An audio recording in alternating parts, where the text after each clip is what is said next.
नमस्कार, हर हर महादेव, जय माता दी। हम पाठ कर रहे हैं दुर्गा सप्तशती का नवरात्र महीने में। और इस समय हमारा पाठ है त्रयोदशो अध्याय। और पाठ का नाम है सूरत और वैश्य को देवी का वरदान। हम अपने पाठ के क्रम को आगे बढ़ाएं, इसके पहले आगे कर लेते हैं भगवती दुर्गा देवी का ध्यान। सर्वमंगलम मांगल्ये शिवे सर्वार्थ साधिके शरण्ये त्र्यंबके गौरी नारायणी नमस्तुते। करोतु सानः शुभेतुरीश्वरे शुभानि भद्राणि भियन्तु च।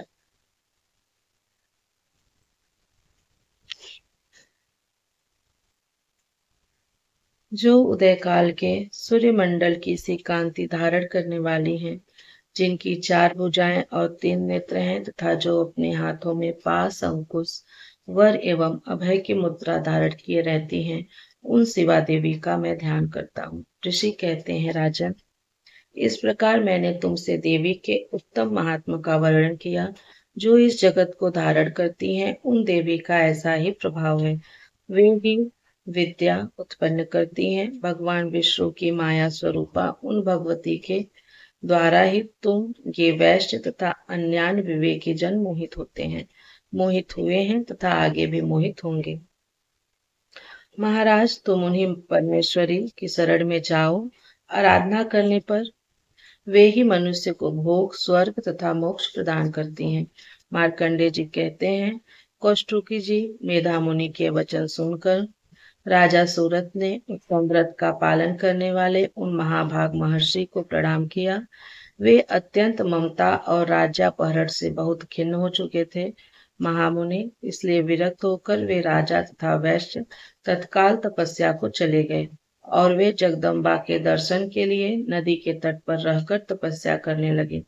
वे वैश्य उत्तम देवी सुक्त का जाप करते हुए तपस्या में प्रवृत्त हुए।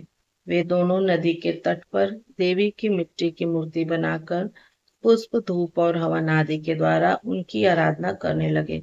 उन्होंने पहले तो आहार को धीरे धीरे कम किया, फिर बिल्कुल निराहार रहकर देवी में ही मन लगाए एकाग्रता पूर्वक उनका चिंतन आरंभ किया।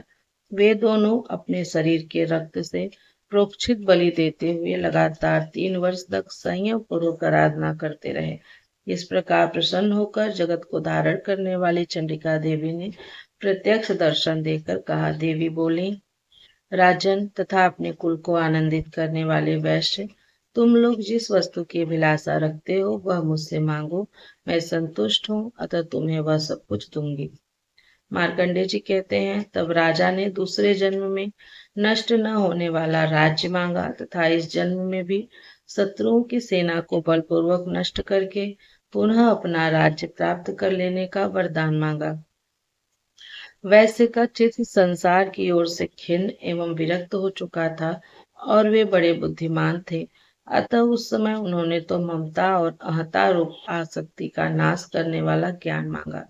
देवी बोली, राजन, तुम थोड़े ही दिनों में शत्रुओं को मारकर अपना राज्य प्राप्त कर लोगे। अब वहां तुम्हारा राज्य स्थिर रहेगा।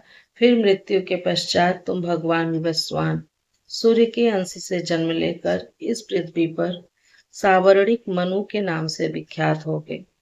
वैश्यवर, तुमने भी जिस वर को मुझसे प्राप्त करने की इच्छा की है उसे देती हूँ। तुम्हें मोक्ष के लिए ज्ञान प्राप्त होगा। मार्कंडे जी कहते हैं, इस प्रकार उन दोनों को मनोवांछित वरदान देकर तथा उनके द्वारा भक्ति पूर्वक अपनी स्तुति सुनकर देवी अंबिका तत्काल अंतर ध्यान हो गई। इस तरह देवी से वरदान पाकर क्षत्रियों में श्रेष्ठ सूरत सूर्य से जन्म ले सावर्णिक नामक मनु होंगे।